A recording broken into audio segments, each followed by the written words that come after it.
Bupati, Bapak anggota Dewan, kebetulan hanya 2 hari ini yang saya hormati, Bapak Camat, Bapak Kepala Desa, Inama, kakak adik sekalian, para kabinet Lebo yang saya banggakan. Baik, bumi ini bukanlah warisan dari nenek moyang, tetapi pinjaman dari anak cucu. Karena itu harus kita gunakan sebaik-baiknya dan mengembalikannya juga lebih baik lagi. Tuhan menciptakan alam ini dan menempatkan kita di dalamnya agar mengelolanya dengan penuh sahabat. Dan itulah hakikat Sare Damai sesungguhnya yang kita rayakan hari ini di tempat ini. Terima kasih Pak Bupati yang telah menginisiatif acara Summit Sare Damai ini, terlebih telah menghidupkan Muro atau Badu hari ini di tempat ini yang sudah 30 tahun ditutup dan dibiarkan. Karena ini adalah sumbangan yang paling berharga bukan hanya untuk Duli Tukan atau sekitarnya, tetapi juga untuk Lembata, untuk Indonesia dan untuk dunia. Pak Peter akan mengetengahkan apa yang menjadi kepentingan Muro itu untuk dunia sebentar. Beliau adalah Kepala Divisi Pengkajian dan Penelitian Barakat, jadi dia lebih tahu dari saya. Saya hanya cerita kecil-kecil tentang Muro. Kami memulai Muro ini di 5 desa di Kecamatan Ida Ape Timur, 4 desa dan 1 desa di Kecamatan Ida Ape, Kolotobo.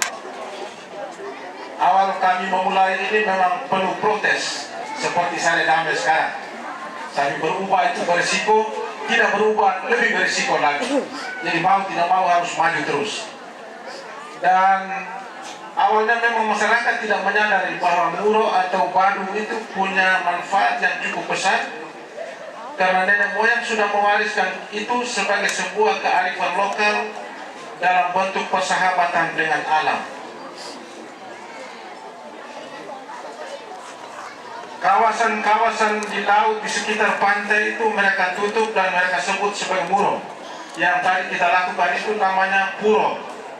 Jadi ritual tadi Puro, kemudian kita ke laut membuat itu di laut dan laut menjadi murung. Kemudian proses itu yang kita sebut secara keseluruhan sebagai Muro, tapi di sini dikenal dengan Badu. Kita di sana mengenal dengan Muro.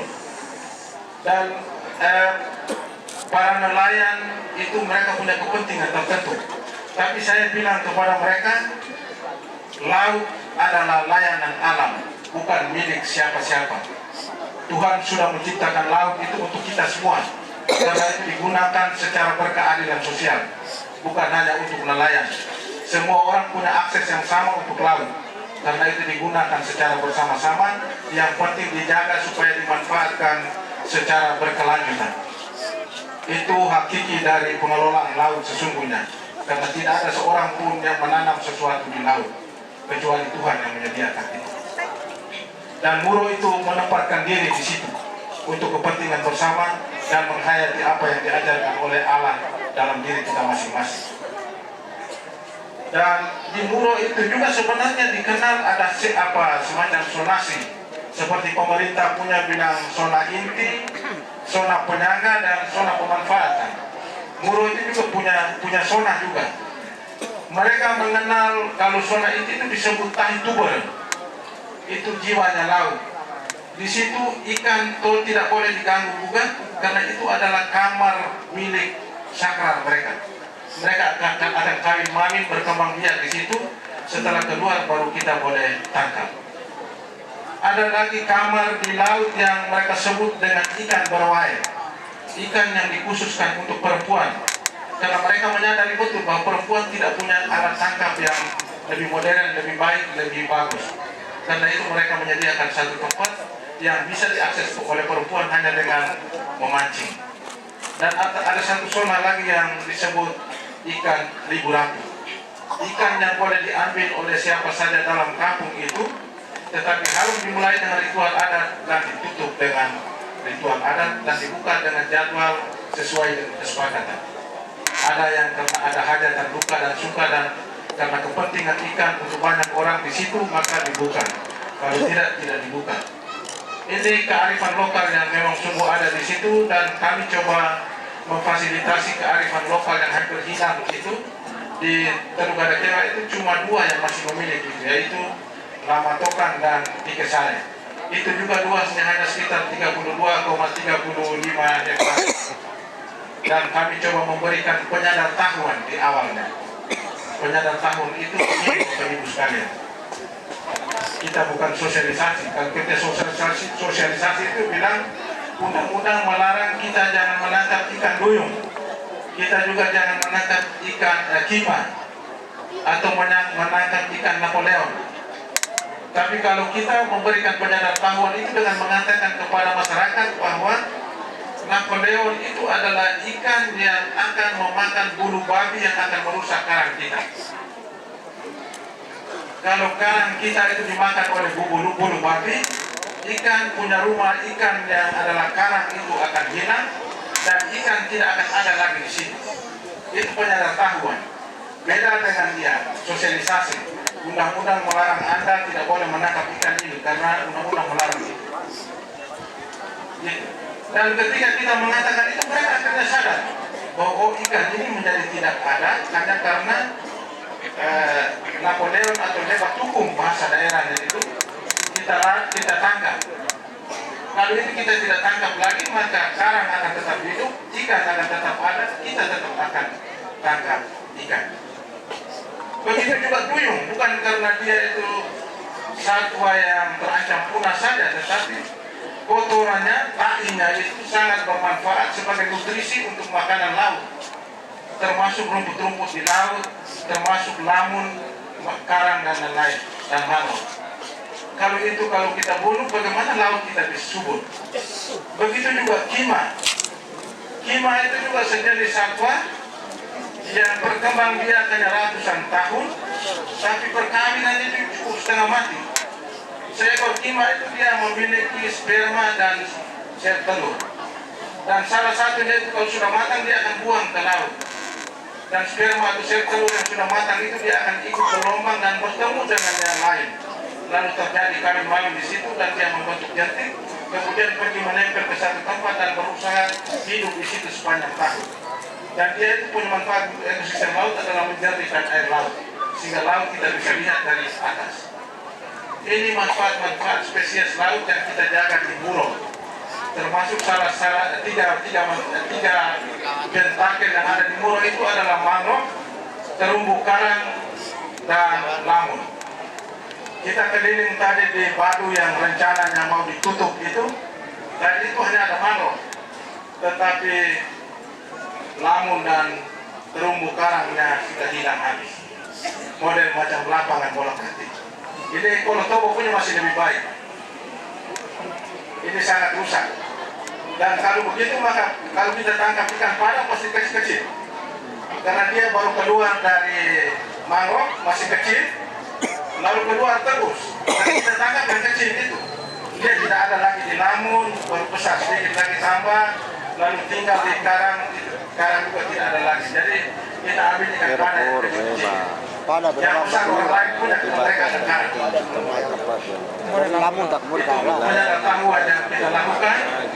Lalu setelah penyadartahuan itu juga masyarakat belum mau menetapkan Muro. Kita akhirnya membuat survei ekologi. Kita datangkan orang dari Manado untuk melakukan survei itu 3 orang, dan mereka menemukan beberapa tempat itu menjadi bank tabungan ikan. Sangat bagus kalau dijaga. Termasuk ini juga saya lihat tadi seperti itu juga. Kalau dijaga baik maka akan menjadi persediaan ikan sangat banyak di situ kita semua. Setelah survei ekologi kita mulai melakukan konsultasi lagi. Hasil dari survei ekologi itu kita konsultasikan ke masyarakat. Kamu punya bagian bawah laut itu modelnya seperti itu. Karang sudah tidak ada lagi, lamun juga sudah tidak ada lagi. Jadi mau bagaimana? Mau ditutup atau mau tetap begitu? Banyak juga yang masih protes. Kita akhirnya jalan terus sampai usir maki kita juga kita tetap jalankan. Dan terakhir kita konsultasi publik dari desa ke desa untuk meminta restu dari masyarakat, dan sampai kepada SK Pencadangan Gubernur nomor 192 tahun 2019. Itu masih SK Pencadangan. kita akhirnya sudah ada bernapas lega, meskipun bagian bawahnya itu masih bolak-balik, tetapi kita jalan terus. Dan insya Allah sekarang sudah ada SK Permen Menteri Kelautan dan Perikanan nomor 95 tahun 2021 yang mengakui bahwa Muro itu ada di 5 desa seluas 358,28 hektar. Dan Kolon Toba mungkin Bapak Demus bisa beri kesaksian bahwa di sana ikan-ikan gombong sudah mulai datang, mereka sudah mulai tangkap makan. Saya kira juga kalau mereka makan sendiri. Tapi apa manfaat dari 3 spesies penyangga perikanan berkelanjutan itu untuk kita dan alam kita dan juga bumi ini? Saya beri kesempatan kepada Pak Peter.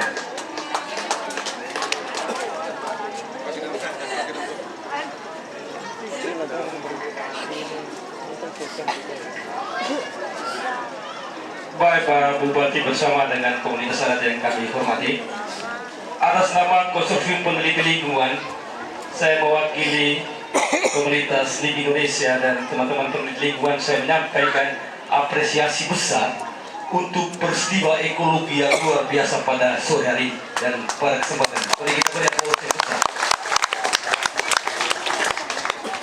Pertama kali saya menginjakan kaki ke tanah ini, saya berpikir orang-orang di luar tempat ini yang membuat Lewulung ini miskin. Tetapi dalam hasil riset saya temukan, saya bersama perangkat menemukan bahwa kenapa sumber air di Lewulung dan juga di AP termasuk di Kampung Ibu Sari Togojaya itu asin. Lalu saya menemukan bahwa apa hubungan antara konteks air yang menjadi sumber bahan baku ini dengan konteks waduk pada hari ini. Ada 2 unsur yang mau saya sampaikan pada kesempatan ini. Pertama, bahwa pertahanan air di ILAP ini hanya bisa terjaga pertama dengan kekuatan mangrove atau bakau atau wadi. Wadi ini yang menjaga intrusi air laut masuk ke dalam tanah ILAP ini, karena tanah ILAP ini tidak memiliki sumber siklus hidrologi yang bagus. Sudah waita tanah onope dia masuk tidak bisa. Karena apa? Tahi lebih baik masukkan urukai. Ini yang membuat air asin di ILAP ini. Sehingga yang dibor itu bukan air water underground, air di bawah tanah, air di permukaan saja dibor. Itu soil water. Sehingga dalam jangka waktu yang lama kita bor temu ulun taruhan, setelah itu baik bukan. Karena yang dibor itu soil water, bukan underground water. Itu yang pertama. Yang kedua, saya menemukan bahwa sumber pendapat Lewulung yang dulu oleh Ibu Sari Togojaya bilang kalau mau madu cek Lewulung ala ada dulu boleh sudah batu arah Togojaya. Mangrove di tempat ini mengalami penurunan kualitas, makanya kenapa kita konservasikan dia. Belane di Lewulung ini sudah terkontaminasi oleh DED atau pestisida yang dibawa oleh banjir masuk ke sana. Akhirnya apa? Dalam siklus rantai makanan secara ekologi, mangrove makan makanan yang mengandung DED ini. Makanya belanda tidak DDB majunya tidak seguru yang dulu. Ini kualitasnya dia menurun. Sehingga kenapa kita konservasi? Mangrove itu penyumbang terbesar untuk pengurangan gas rumah kaca di Kabupaten Lembata. Karena terjadi pergeseran paradigmatis dari konsep ekologi pada kawasan pedalaman kepada konsep ekologi kawasan pesisir dan pulau-pulau kecil. Saya memberikan apresiasi besar. Semoga ILAP ya setelah dari OHR yang mau, kalau bisa proses legalisasi itu membantu sekali mengantisipasi masalah pidana lingkungan berkaitan dengan pembagian zonasi. Jadi zonasi kalau saya tegaskan tadi, kalau bisa dibeli kota tadi itu abang tidak boleh diganggu. Dia ganggu maka satu ketika ikan di perairan di Lewuleba ini dia akan hilang. Karena menurut sejarah dalam kajian bersama dengan teman-teman Bahari di Polres Timur, ikan tembak yang ada di Lembata ini adalah suatu ketika program Munte waktu itu Pak Bupati, dia membawa bibit umpan dari Raja Empat itu dan menabur di semua perairan di Polres Timur Lembata itu. Makanya kenapa karakteristik yang tertentu dia telah mengalami suksesi ekologi atau pertahanan bersama dengan komunitas dan karakteristik tadi. Jadi kalau misalnya boleh tadi mengganggu kakak, maka nanti ikan karakteristik ini disebut dengan zooplankton, sitoplankton, tapi Misal tadi nabohun tadi, misalnya ikan datang, karena di sini ada makanan, biomagnifikasi istilahnya. Jadi misalnya, namori pertama tawani, oh atau bapak, setelah ikan berjalan ke depan, kalau pada saat dia jalan ke depan tidak ada terumbu yang mana tadi, dia keluar bapak. Sama dengan kita juga, kalau tidak ada tempat yang nyaman, berbeda sudah rasa nyaman, mencari orang lain kan gitu misalnya. Sama juga dengan ikan. Gitu. Jadi jangan persalahkan suatu ketika orang di Toko Jaeng, orang di Bapukan di sebelah sana itu makan ikan pada mulai kecil, menghilang. Karena apa? Mereka mampu sudah dipotong masalahnya.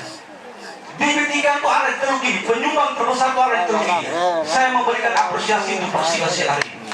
Barangkali pemahaman ini membantu kita. Terima kasih untuk semua dari komunitas ekologi. Bertolaklah ke tempat yang dalam dan tebarkanlah jalan.